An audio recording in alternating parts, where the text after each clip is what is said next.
नमस्कार प्यारे दोस्तों, आप सभी का स्वागत करते हैं हमारे यूएस तंवर एग्रीकल्चर फाउंडेशन के ऑनलाइन यूट्यूब चैनल पे। और जैसा कि प्यारे दोस्तों 2021 में जेट, आईसीएआर, बीएचयू या फिर वो कृषि पर्यवेक्षण तीनों के ही रिजल्ट आ चुके हैं और तीनों में ही हमारी संस्था ने बहुत बेहतरीन परिणाम दिया है दौसा जिले से।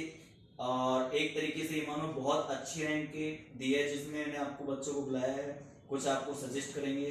जो बच्चे अभी पढ़ रहे हैं और जो बच्चे एग्जाम दे रहे हैं या फिर ड्रॉप हो चुके हैं, वो बच्चे तैयारी करना चाहते हैं, तो उनके लिए एक मार्गदर्शक कैसे क्या करना चाहिए, क्या क्या स्ट्रेटजी होनी चाहिए, किस तरीके से हमको टीचरों के साथ चलना चाहिए, है कि नहीं है, उनको साल भर के अंदर क्या क्या करना है कि नहीं है। कोई बच्चा यदि बैठा हुआ है तो उसको क्या मोटिवेट होना चाहिए इस टाइम पे, सभी चीजों को ध्यान में रखते हुए हमने ये वीडियो शूट किया है। और प्रेरित करना चाहेंगे उन बच्चों को जो बच्चे अभी घर पे बैठे हुए हैं, उन बच्चों को हम चाहेंगे कि वो तैयारी के लिए आए, चाहे कहीं भी जाएं, लेकिन वो उनको तैयारी के लिए जाना पड़ेगा। क्यों, ये साल वैसे भी खराब हो रही है और ये साल पूरी ही निकल जाएगी एक तरीके से, ये मान लो आप। तो इससे बेस्ट ये है आप संस्था में हमारे पास आइए और पढ़िए और बेहतरीन परिणाम, हमसे जितनी बेहतरीन तरीके से पढ़ाई होती है या फिर आपसे पढ़ाई होती है, हमारा मार्गदर्शक हमारी टीम के द्वारा आपका सपोर्ट कंप्लीट रहता है। तो एक एक करके हम पहले इनकी पूरी बायोडाटा देखेंगे, कहाँ से बच्चे हैं और कौन से स्कूल से आए हैं, कितना इनका लेवल रहा था 12वीं क्लास के अंदर, और अब बच्चे कहाँ इन्होंने अपनी तैयारी के अनुसार रैंक अचीव की है, रिजल्ट लिया है, कौन सी कॉलेज मिली है, और क्या अब इनका फैमिली, गांव और जैसे दौसा जिले स्तर पर जैसे सम्मान भी हमने किया है बच्चों को, तो कैसा फील होता है, इन सभी के बारे में हम जानकारी प्राप्त करेंगे। ठीक है, तो जैसे कि तीनों बच्चे हैं, इनका नाम अंकित है, दूसरे का नाम भी अंकित है, दोनों हमारे सेम विद्यार्थी हैं, और तीसरा है हमारा बहुत प्रिय विद्यार्थी पुण्याराम। ठीक है, तो हम पहले एक एक बारी करके नाम इनके बारे में हम चर्चा करते हैं। जैसे कि आपका नाम अंकित है, अंकित आप कौन से स्कूल से पढ़े हो 12वीं क्लास के अंदर? मैंने 12वीं क्लास रामकरण जोशी से। थोड़ा तेज बोले, वो वहाँ पे आवाज कम जाएगी। मैंने रामकरण जोशी से 12th पास की थी, और 12th पास करने के बाद 12th में तो हुआ नहीं, जेट आईसीआर में तो फिर एक साल पूरा तैयारी करने के लिए। भाई इसका ये कहना है कि 12वीं पास ने कौन सी स्कूल थी आपकी? रामकरण जोशी स्कूल। रामकरण जोशी मतलब गवर्नमेंट स्कूल से इसने 12वीं पास की। अच्छा, परसेंटेज क्या थी आपकी उसके अंदर? 89 परसेंटेज थी। ठीक है, अब इसने 2 महीने की बैच में एग्जाम दी, उसके अंदर इसका नंबर नहीं आया, तो इसने अपना एक टारगेट फिक्स कर लिया कि मेरे को अब साल भर की तैयारी करनी है। ठीक है, नेक्स्ट आपका नाम क्या है भाई? मेरा नाम अंकित कुमार मीना है। मैंने आधार अकेडमी से 12th पास की थी। स्कूल का नाम आधार अकेडमी, जो हमारे इंस्टीट्यूट के सामने गली में पड़ती है, उसमें पढ़ा हुआ बच्चा है। 12वीं परसेंटेज क्या है आपकी? 80%। 80% का विद्यार्थी है। ठीक है, दूसरा आपका नाम क्या बेटा? मेरा नाम पुण्याराम मीना है। मैंने ज्योतिबा फूले आदर्श विद्या मंदिर धांधुलाई से 12th पास की थी। मेरी 10th में परसेंटेज 72% थी और 12th में? 12th में 80% थी। तो ये बच्चा बांदीकुई स्कूल में बांदीकुई में स्कूल पढ़ती है ज्योतिबा फूले की 2 शाखाएं हैं, एक तो बांदीकुई के अंदर है और एक दूसरी धांधुलाई स्कूल के अंदर है। तो धांधुलाई में पढ़ा हुआ विद्यार्थी है ये, जिसकी परसेंटेज पहले बच्चे की 89, दूसरे बच्चे की 80, तीसरे बच्चे की 82, ये इनकी 12वीं के अंदर परसेंटेज रही है। इन्होंने, क्या आप सभी ने 2 महीने की एग्जाम उस टाइम पे दी थी जेट की? तो उसमें क्या रहा आपका रिजल्ट? उसमें रिजल्ट नहीं हुआ, क्योंकि वहां पे इन्होंने तैयारी भी नहीं की होगी, या फिर तैयारी की होगी तो इतना रिजल्ट निकल के नहीं आता है। चलो कोई बात नहीं है। अब मैं एक एक सवाल पूछना चाहूंगा और उसका आंसर एक जिसको आता है वो देना चाहेंगे। तो आपने जब यहाँ पे, पहले तो ये बताओ आपने कब कब एडमिशन लिया? आपने कब लिया था यहाँ पे एडमिशन हमारी संस्था के अंदर? मैंने नवंबर में एडमिशन लिया था। नवंबर में एडमिशन। आपका एडमिशन? मैंने फरवरी में एडमिशन लिया था इनका फरवरी में 2021। एडमिशन है, आपका? मैंने अक्टूबर में एडमिशन लिया था 2021 में। ये पूछना चाहता हूँ, आपने जब यहाँ पे एडमिशन लिया उस टाइम पे आपको कितने घंटे यहाँ पे क्लास मिली, कौन कौन से टीचर ने पढ़ाया, ठीक है, और आपको यहाँ की क्या क्या प्लानिंग दी गई, और आपने इस पूरे पीरियड के अंतर्गत आपने क्या अपनी प्लानिंग रखी, तो बारी बारी से जानना चाहेंगे। पहले अंकित का नंबर है। तो स्टार्टिंग में तो हमने 4-5 घंटे क्लास ली थी, और जैसे जैसे एग्ज़ाम पास आती गई तो क्लास का टाइम बढ़ा दिया था, और हमने यहीं पे ज़्यादा घर पे तो कम प्रैक्टिस कम करते थे, पर यहाँ पे जो प्रैक्टिस होती थी उससे ही लगभग सारा काम हो जाता था। भाई इनका ये कहना है, शुरुआत में जब बच्चे आते हैं तो गांव से निकल के आते हैं, गांव परिवेश से आते हैं, तो उनकी क्लासें हमको जैसे एग्रीकल्चर, केमिस्ट्री, बायोलॉजी और बीएचयू, हम बीएचयू स्पेशल लेके चलते हैं तो 4 घंटे की क्लास ही बनती है, ठीक है। जब एडमिशन होते हैं तो केवल 4 घंटे की क्लास चलती है। एडमिशन हो जाने के बाद में वो क्लासें बढ़ा दी जाती हैं, क्योंकि बायोलॉजी की 2 क्लास होती है, केमिस्ट्री की डबल क्लास होती है, एग्रीकल्चर की डबल क्लास होती है, फिर बीएचयू क्लास स्पेशल आती है। तो लगभग 7 घंटे का पीरियड यहाँ पे हमने रन करवाया था, लगभग 5 महीने तक, 5 महीने का ड्यूरेशन, क्योंकि दिसंबर, जनवरी, फरवरी, मार्च और अप्रैल तक। उसके बाद आपका लॉकडाउन लग गया था। लॉकडाउन लगने के बाद जब ये बच्चे वापस आए तो उसकी प्लानिंग अपन आगे जानेंगे।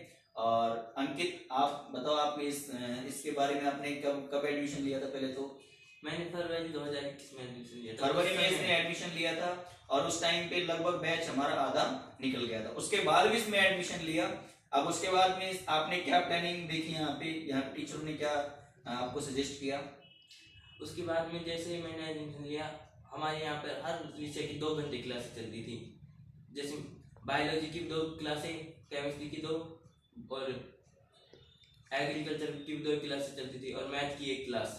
तो जैसे जैसे फिर मुझे थोड़ा उन क्लासों को एडजस्ट करने में थोड़ा टाइम लगा, लेकिन सरों की मदद से और गुरुजी के मार्गदर्शन से मैंने उन क्लासों को एडजस्ट किया। क्या होता है, जब बच्चा बीच में क्लासों को अटेंड करता है तो उसमें क्या है, बच्चों को परेशानी आती है कि सर हमारा सिलेबस छूट गया, हम इस सिलेबस को कैसे कवर करेंगे। तो हम पहले इस बात को मेंशन करके चलते हैं, यदि आपका सिलेबस छूट गया है तो हम इस चीज को पूरा कराएंगे। तो उसके लिए हम क्या करते हैं, बच्चों के एक्स्ट्रा क्लास लगा के उस सिलेबस को कवर कराने की पूरी कोशिश करते हैं।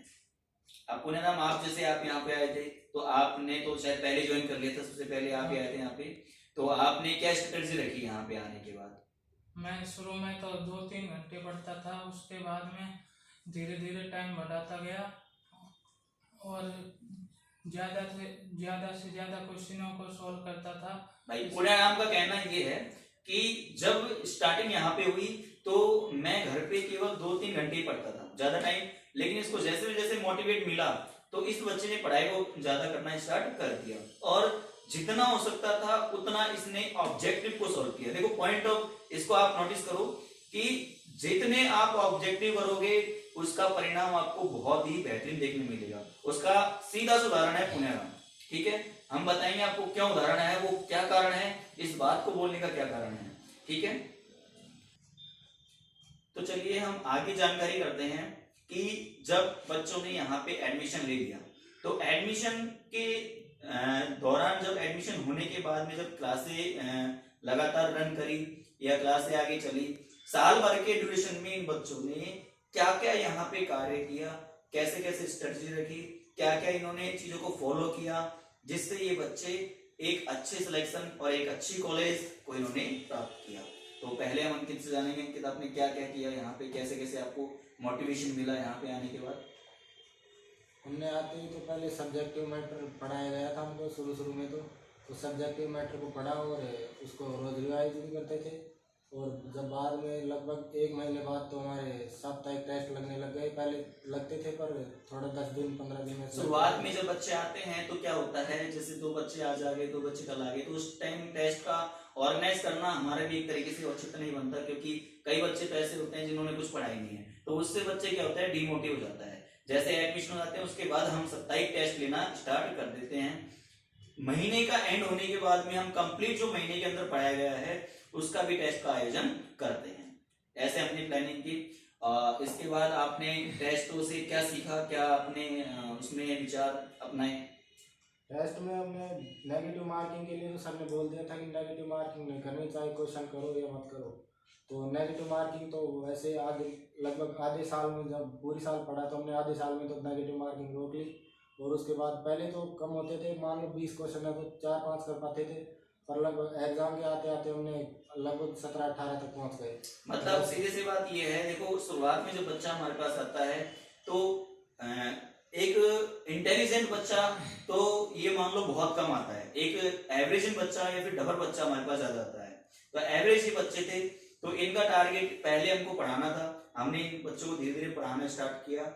इसके बाद धीरे धीरे हमने टेस्ट लेना स्टार्ट किया। देखो शुरू में इंप्रूवमेंट नहीं होता है, 2 टेस्ट 3 टेस्ट लेना स्टार्ट हुआ, इनको नॉलेज आई, इनको सब्जेक्टिव नॉलेज आई, तो ऑटोमेटिक इनका इंक्रीमेंट किशनों के अंदर बढ़ता चले गया। अब अंकित आप बताओगे, पुनरा बताओगे, आपने टेस्टों को लेके क्या अपनी रणनीति अपनाई, कैसे कैसे क्या क्या अपन को करना चाहिए जिससे भाई अपने टेस्ट में नंबर बढ़े, और किसने आपको मोटिवेट किया, कैसे कैसे टेस्ट पेपर को यहाँ पे क्लासरूम में सॉल्व कराए या नहीं कराए, इनके बारे में जानकारी दो। मैंने जब फरवरी में एडमिशन लिया तो मेरे फर्स्ट टेस्ट में काफ़ी कम नंबर आए थे। तो सर ने कहा कि इससे आप ड्यू ना हो, क्योंकि आपने अभी तक कुछ नहीं पढ़ा। इसलिए मैंने फिर वापस उसके बारे में रिवाइज किया, उन्होंने जो बताया उसके बारे में पता, तो फिर मेरे काफ़ी अच्छे नंबर आने लगे। और साप्ताहिक टेस्ट लगते थे, उसमें भी मैंने काफ़ी प्रोग्रेस की। और जब महीने का मेजर टेस्ट लगा तो उसमें भी मेरे काफ़ी बढ़िया नंबर आए। और फिर धीरे धीरे मैंने पूरी कोर्स को कवर किया, मेरा बचा हुआ कोर्स था उसको कवर किया, और सरों की मदद से मैंने काफ़ी हद तक पूरा सिलेबस कवर कर लिया था। पुनः आप कुछ बताना चाहोगे? हमारा कुछ भी डाउट होता था तो हमें क्लास से बाहर आकर के सर से डिस्कस करते थे, और यहाँ पर ऑनलाइन टेस्ट भी लिए जाते थे। तो हमारा एक टारगेट होता है बच्चे को लेके कि बच्चा ऑफलाइन पे, क्योंकि जेट का जो एग्जाम लगता है वो लगता है ऑफलाइन, और आईसीआर और बीएचयू का जो पेपर लगता है वो लगता है ऑनलाइन। तो हमको दोनों ही चीजों को मेंशन करते हुए चलना पड़ता है। जिस बच्चे को नॉलेज नहीं होती है उस बच्चे को हम ऑनलाइन की नॉलेज प्रोवाइड कराते हैं, जैसे हमने पुणे वो करवाई। इन बच्चों को नॉलेज खूब आता है, कंप्यूटर चलाना आता है, तो इन बच्चों ने कभी रिकमेंड नहीं किया इस चीज के लिए कि सर हमको इस पे आप प्रैक्टिस कराओ। इन्होंने कहा कोई दिक्कत नहीं सर, हम ऑनलाइन एग्जाम दे सकते हैं। हमने एक अटेम्प्ट पहले ही कर लिया, तो इसलिए इनको कोई दिक्कत नहीं आई। जिन बच्चों को दिक्कत आती है उनका हम सॉल्यूशन भी कर देते हैं। तो हमने अब इनसे जान लिया कि ये कौन से स्कूल से आए हैं, है कि नहीं है। इनका जो 10th 12th या फिर इसने 12th के बाद में जो अपने यहाँ पे संस्था में रह के तैयारी की, कब ये आए, कैसे इन्होंने तैयारी की, किस फॉर्मेट के अंतर्गत इन्होंने अपने आप को बेस्ट दिया। जो मिडिल का सेशन होता है जहाँ पे जैसे अपन ने एडमिशन लिया, एडमिशन होने के 1 महीने बाद जो तैयारी और एग्जाम से 1-1.5 महीने की पहले तैयारी, ये सबसे बड़ा योगदान रखता है लाइफ के अंदर। क्यों? क्योंकि बच्चा यहीं पे ही गलती करता है और हमने उसी क्षेत्र को पकड़े रखा। क्यों? क्योंकि हमको पता था एंडिंग के अंदर तो हर बच्चा तैयारी करता है, हम एंडिंग को इतना तवज्जो नहीं देते हैं। जो बीच का सेशन होता है उसी को हम बच्चे को तवज्जो देके और हमारी पूरी टीम के साथ हम मेहनत करते हैं। क्यों? क्योंकि उसी में बच्चा लापरवाही करता है, हम उसी टारगेट करते हैं, उसी टाइम को टारगेट करके उसी टाइम पे हम बच्चे को अच्छी से अच्छी सलाह और अच्छे से अच्छे मार्गदर्शन देने की कोशिश करते हैं। अब हम जानना ही चाहेंगे कि आपने किस किस एग्जाम में क्वालिफाई किया। पहले मैं आप जानना चाहूंगा कि जेट में आपका रिजल्ट क्या रहा? जेट में मेरे 132 नंबर आए थे, तो उसमें नयुआ प्राइवेट कॉलेज मिली थी। देखो इसमें क्या है, इस बच्चे के जेट में नंबर 132 नंबर आए, किसी कारणवश ये डिमोटिव हो गया था लास्ट में। और अब आपको पता है सामाजिक तौर पे कई परेशानियां आती हैं, घर परिस्थिति की परेशानियां आती हैं, तो उस चक्कर में इसके नंबर कम आए। चलो कोई बात नहीं है। अब बात करते हैं दूसरे अंकित से, आपका क्या रहा जेट के अंदर?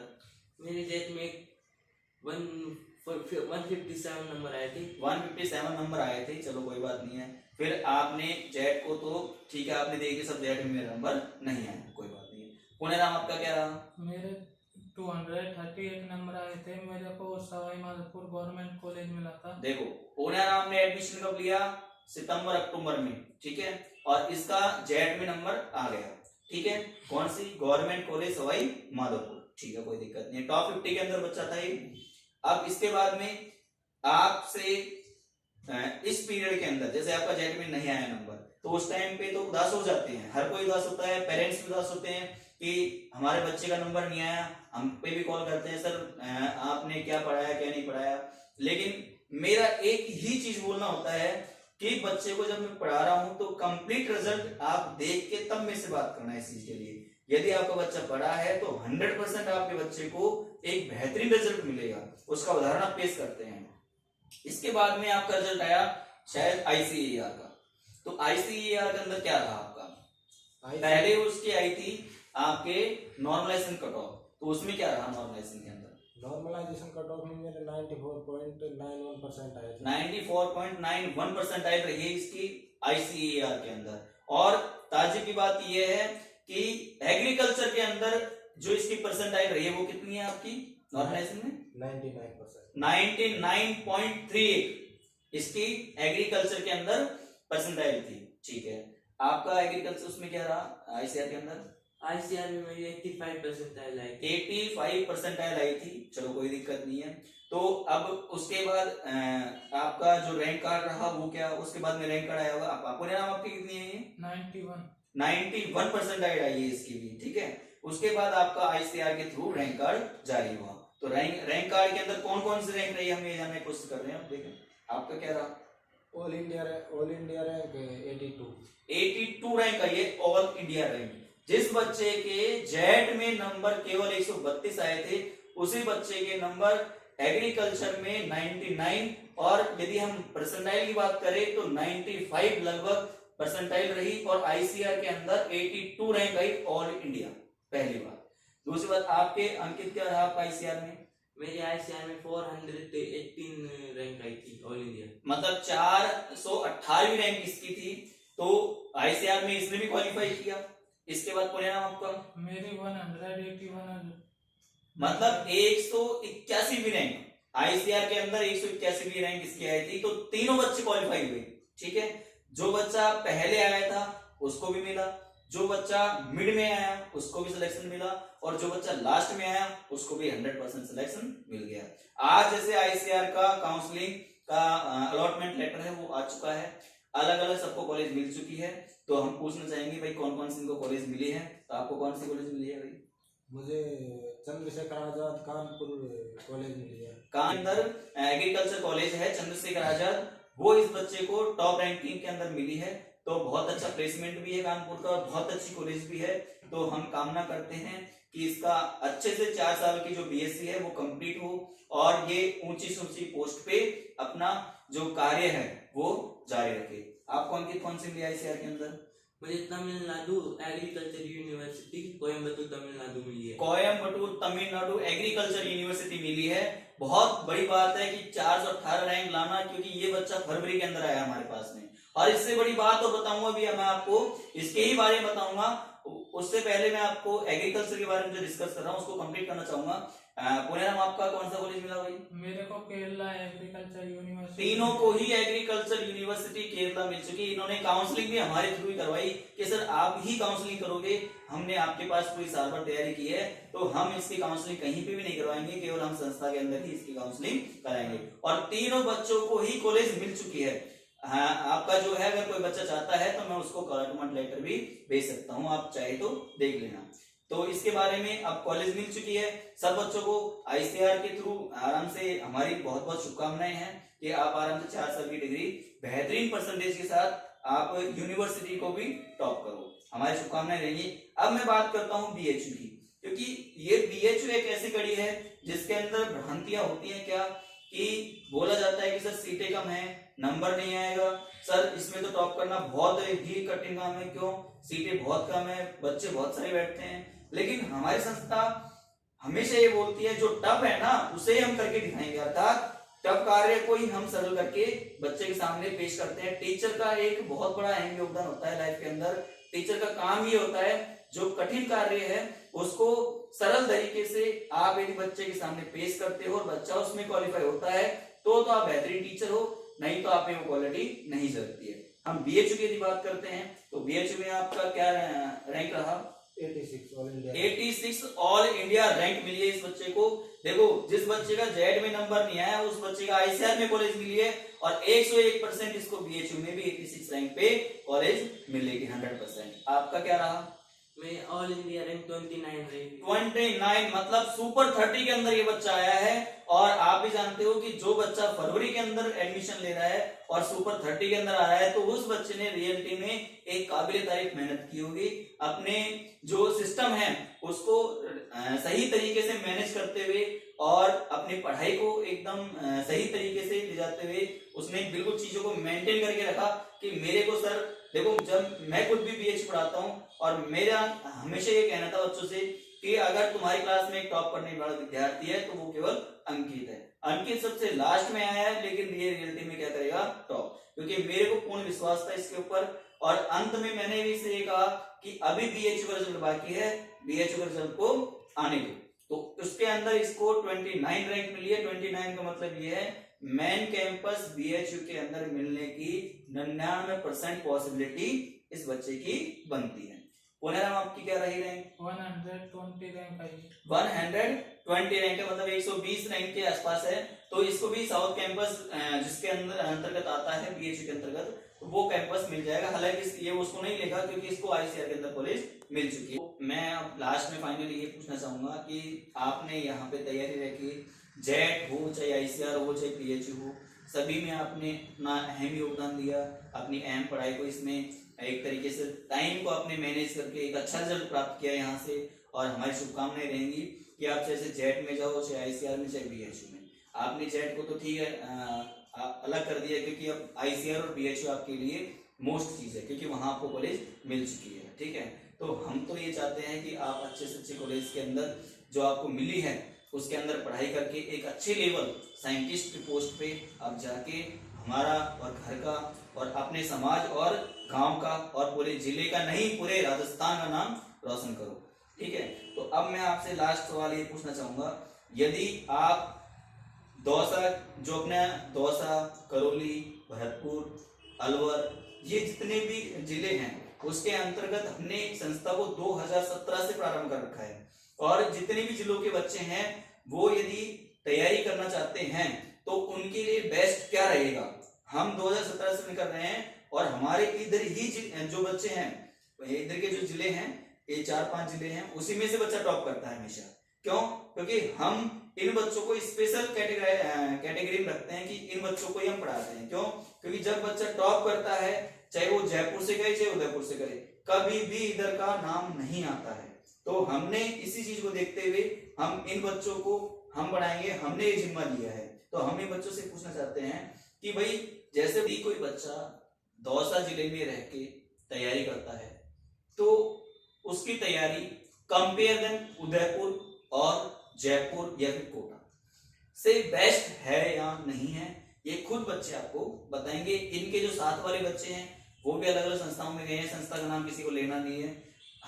सब जानते हैं एग्रीकल्चर की बहुत बड़ी बड़ी संस्थाएं हैं, अपना तो केवल छोटा सा इंस्टीट्यूट है, लेकिन छोटा है लेकिन खतरनाक है। वो बताऊंगा क्यों, इनका सवाल सुनने के बाद बताऊंगा क्यों खतरनाक है। तो आप बताइए। तो मैंने 12th पास करने के बाद बहुत सारी भ्रांतियाँ हैं कि उदयपुर जाओ, जयपुर जाओ, यहाँ पे कोचिंग नाम तो सुना होगा आपने भी।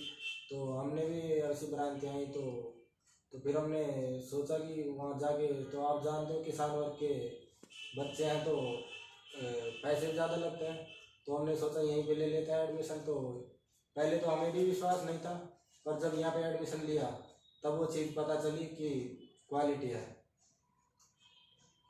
अंकित, आप क्या बताना चाहोगे इसके संदर्भ में? बच्चा को यदि तैयारी करना चाहता है तो उसको क्या करना चाहिए, क्या बेस्ट यहाँ पे मिल सकता है? मैंने फरवरी में एडमिशन लिया था तो मेरे पापा तो बोल रहे थे कि जयपुर भेज देते हैं, लेकिन जैसे कि मेरे पापा खेती करते हैं तो मेरे पापा के पास भी इतने पैसे नहीं थे कि वहाँ पे जयपुर में रहें और वहाँ के पूरे किराया वगैरह सारी सुविधाएं दे पाए। तो मैंने यहाँ पे कोचिंग करने का निर्णय लिया। जब मैं फरवरी में यहाँ पे आया, शुरू में तो मुझे कुछ अजीब सा लगा मैथ पढ़ने में, कुछ दिक्कतें आई, लेकिन जैसे जैसे समय बीत गया मुझे काफ़ी सही बढ़िया अच्छा लगा यहाँ पे खुद कर। शुरू में मेरे पापा ने मेरे को उदयपुर भेजने के लिए कहा, लेकिन मैंने कहा कि दौसा में ही कोचिंग है और वो अच्छा पढ़ाते हैं। तो मैंने यहाँ पर आके देखा और 2-3 दिन डेमो दिया। अच्छा पुण्याराम, मैं एक तुम्हारी बातों में यहाँ पे काट के चीज जानना चाहूंगा। हाँ सर। क्या लॉकडाउन में आपने हमारी ऑनलाइन फ्री क्लासेस दी थी, तब उस पुण्याराम ने उन क्लासों को ली और मोटिवेट होके वहां से कि क्योंकि ऑनलाइन के अंदर हम कंप्लीट मैटर को नहीं दे सकते हैं, क्योंकि ऑनलाइन के अंदर आपको पता है टाइम चाहिए बहुत, और बच्चे से जो स्पष्ट तरीके से हम सामने बैठ के बात कर सकते हैं वो ऑनलाइन के अंदर नहीं किया जा सकता। ऑनलाइन के अंदर रेगुलरिटी नहीं बनती है, क्योंकि 12वीं स्टैंडर्ड का बच्चा है, पूरी बात को सुनना, पहले डिसीजन मत करना आप इस चीज के लिए। 12वीं स्टैंडर्ड का बच्चा ऑनलाइन पढ़ाई बहुत ही कम, हिंदुस्तान इतना कैपेबल नहीं है कि आप उसको ऑनलाइन के बेसिस पे कंप्लीट शिक्षा दे पाओ। कोई भी बच्चा ऐसा नहीं है जो हर चीजों को कंप्लीट कर पाए। केवल ऐसा, ठीक है, मैं ये नहीं कह रहा, 100 में से केवल 0.1% बच्चा ऐसा होगा जो आपको बेहतरीन रिजल्ट दे सकता है ऑनलाइन के बेसिस पे।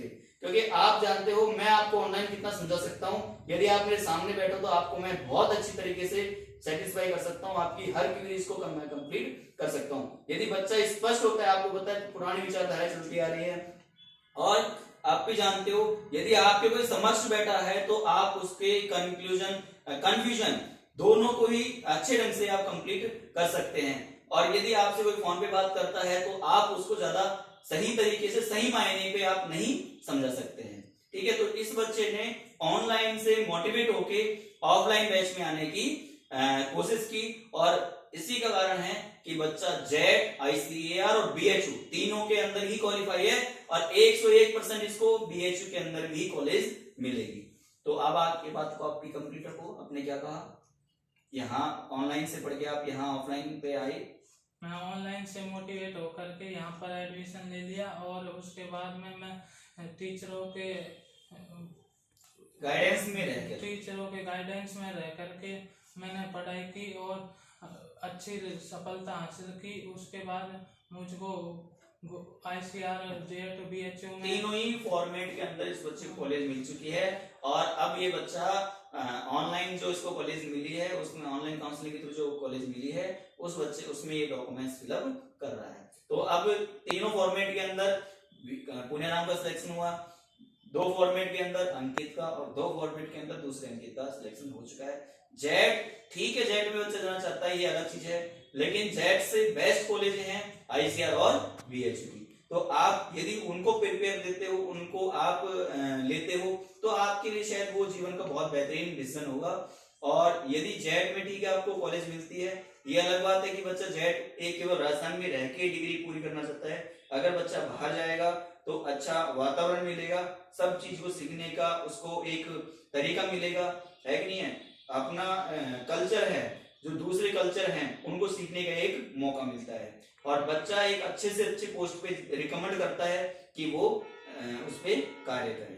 तो अब लास्ट में जो प्रश्न है हमारा, हम पूछना चाहेंगे तीनों से ही बच्चों से कि यदि आप संस्था में कोई बच्चा पढ़ता है, कोई बच्चा पढ़ने आता है, तो उसके लिए आप क्या सजेस्ट करना चाहोगे कि क्या करना चाहिए आपको, और क्या यही संस्था चुनना चाहिए, ये संस्था कोई और भी है?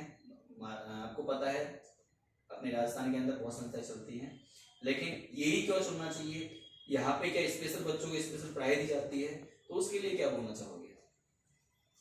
तो मैं बताना चाहता हूँ कि आप अगर बड़े शहर में जाते हो तो वहाँ आपको उस हिसाब से रहना पड़ता है, और खर्चे भी उस हिसाब से होते हैं। तो यहाँ पे दौसा में जो है किराया जो है वो भी आपको बहुत अफोर्डेबल लगेगा, और जो संस्थान है वो आपको, जो आप नाम सुनते हो उनसे तो कहीं बेहतर है। आप अंकित क्या बोलना चाहोगे इसके लिए?